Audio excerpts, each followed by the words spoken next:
هو كده شغال؟ اوكي. Second.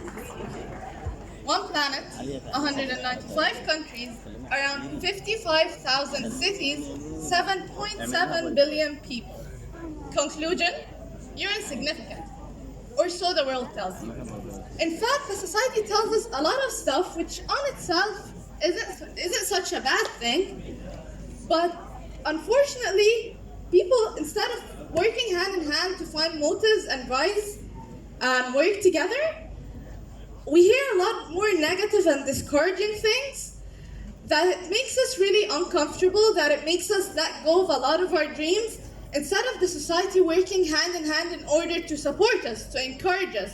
So I'm going to ask you like a couple questions, and then I'd like for you to raise your hands if this applies to you. How many of you maybe started working or went into a certain field that's not something they're into?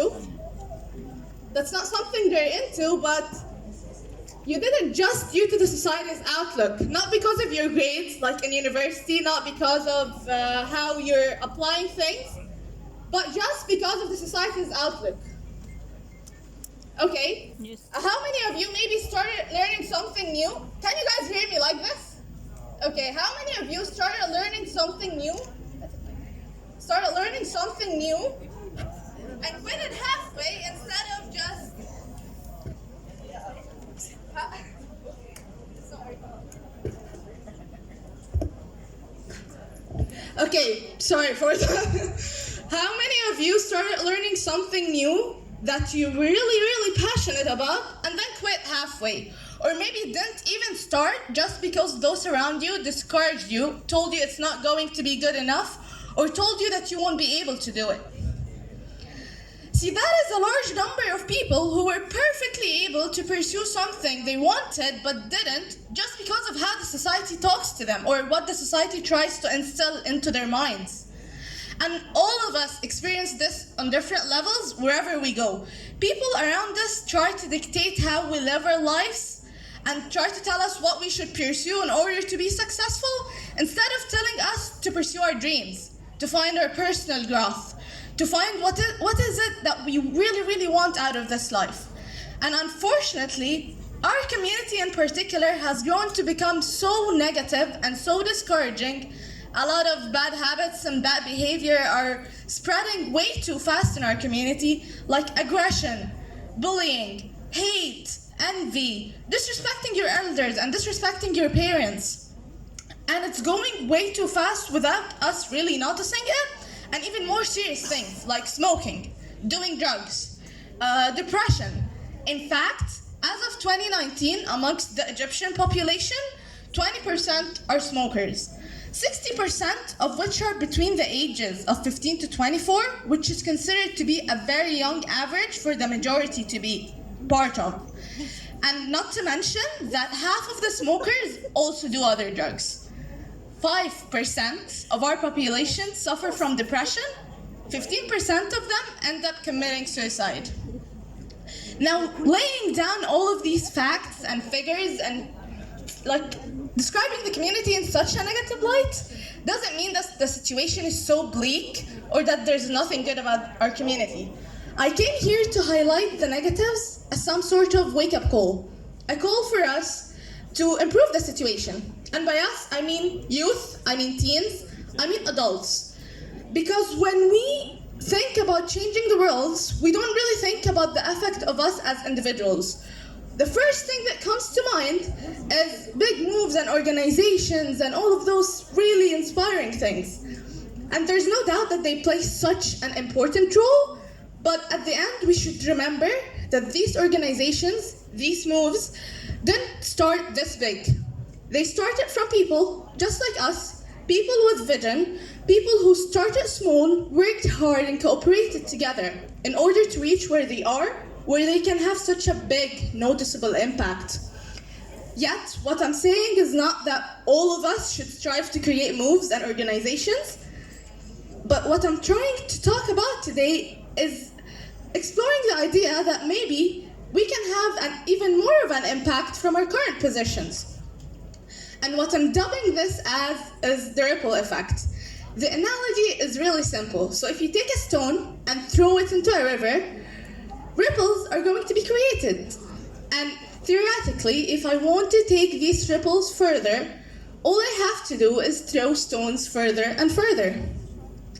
Now here, the river represents our society with its own flow. The stones represent our words and actions. And the ripples represent the range of effect. How many people are you able to reach through your stones, through your actions? Now, the society is really contagious, and everywhere we go, we pick up things and habits and beliefs from all around us. Now, people are social beings, which is why from a very, very young age, we start learning things from our parents, from our friends, from our role models, from anything we expose ourselves to, online, wherever we go. So if the things surrounding you are negative, it's going to be really hard to push all that away and hold on to what you believe to be right and hold on to what you're really trying to pursue, because it's always much easier to adapt and go with the flow. So I'm going to give you a very minor yet common example that all of us have seen or fallen into at some point to make the idea more clear. So let's say you're having a good time hanging out with your friends perhaps, and you're having some snacks. So you finish whatever it is you're eating, maybe glance around you, check if there are any nearby trash bins. You don't find any, so what you do is throw your wrappers onto the ground. Probably no one would look twice, no one is going to call you out in it, because we started perceiving this to be the common notion, the norm of our society. Which is probably why our streets are so full of litter. And there's always the argument that it's not my fault. I didn't find any trash bins, what am I supposed to do? Which is true, there are nearly not enough trash bins wherever we go, but that still doesn't justify a wrong action, especially that when we think about it, we are the ones who get affected at the end. It looks displeasing to us, it smells disgusting to us, it spreads diseases among us, and it destroys our environment. So it's clear that we shouldn't litter from the very beginning. We're not going to have any negative impact in that way. Now you might ask, what does this have to do with changing the world? The idea is, if you develop a good habit, in this case, not littering, so when you're going out somewhere and you don't find a nearby trash can, all you do is hold onto your wrappers or stuff them into your bag or a plastic bag, whatever, until you reach a place where you can properly dispose of them. Some people will think you're silly. Some people will think you're exaggerating. They'll tell you, what's the problem? It's just a piece of paper. But you could actually inspire someone to do something without you even knowing it. You could literally inspire a stranger to take on a certain belief, to start doing a certain action, to develop a certain habit, without you knowing it. It could be a complete stranger, and they learn this thing from you. They start implementing it in their own life, and go maybe amongst a different group of people, do the same thing. They learn from you, and inspire another person in that group, and so on. That person will go amongst other groups of people and do the same thing. It's like some sort of chain reaction that you created without even knowing it. Now the problem with this is that it goes both ways, which is why the problem arises here. If you're doing a positive thing, you can inspire people and you can impact people. At the same time, if you're doing negative things, if you're spreading negative habits, you're still going to impact people around you. So I'm not saying it's going to be easy to always be conscious of what you're doing or what you're saying, because it's not going to be easy. As I said, it is hard to go against a certain flow. You're going to slip, you're going to make mistakes yourself, but that's totally fine. It's alright. All you have to do is to try to be conscious most of the time of the words you say and the actions you do in order to ensure that the impact you're leaving is some way changing to the world to the better. How many of you watched the movie Pay It Forward? Okay, so we have a group there. Okay, the idea of the movie is really simple. It was this social studies teacher who went to a class, and he goes, first day, a class of kids, and stands in the middle and goes like, I'm going to give you bonus marks if you find a way to change the world. So this kid takes him really seriously and starts racking his mind to find an idea to change the world. So what he comes up with is asking every person to help someone, just one person, like 3 people. And instead of asking them for payment, all they have to do is ask each of those 3 people to help 3 others. And it goes on, the effect multiplies. So he puts his all into helping 3 people, and then he waits for the results, waits to see the world somewhat changing. When he doesn't see anything, he gets really, really discouraged and starts thinking that his idea is a failure.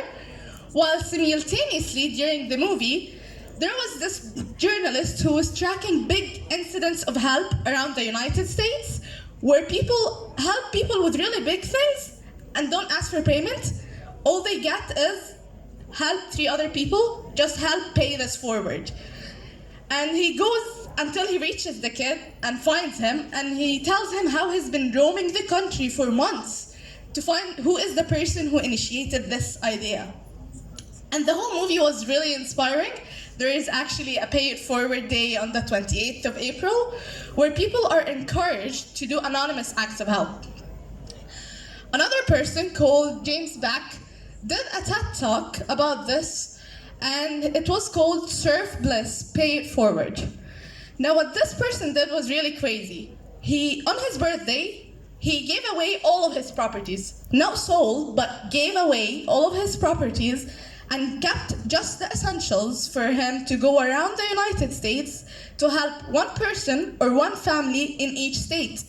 And he really did this, documented it with footage and videos where he shows it in his TED Talk, and finished his journey in like a full year. The idea of his talk was really inspiring because he was discussing that serving people is the way for attaining bliss and happiness.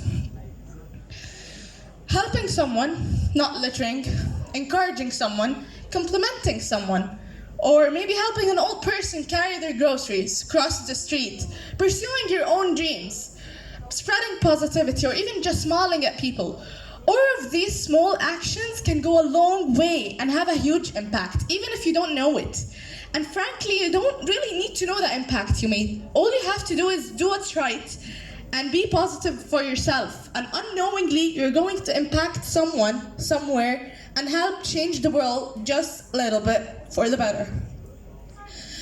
Today, I'm going to say that it's an undebatable fact that we are leaving some form of impact in the society, wherever we go. So let's take on the responsibility to ensure that what we're leaving is a positive impact, that what we're spreading is right, and what we're spreading is ethical, and something that helps improve the world, improve our future. I've chosen to give this talk from a TEDx platform in order to reach a large number of people. Today, this is a stone of mine that I'm throwing, and I'm hoping that you guys can spread this further.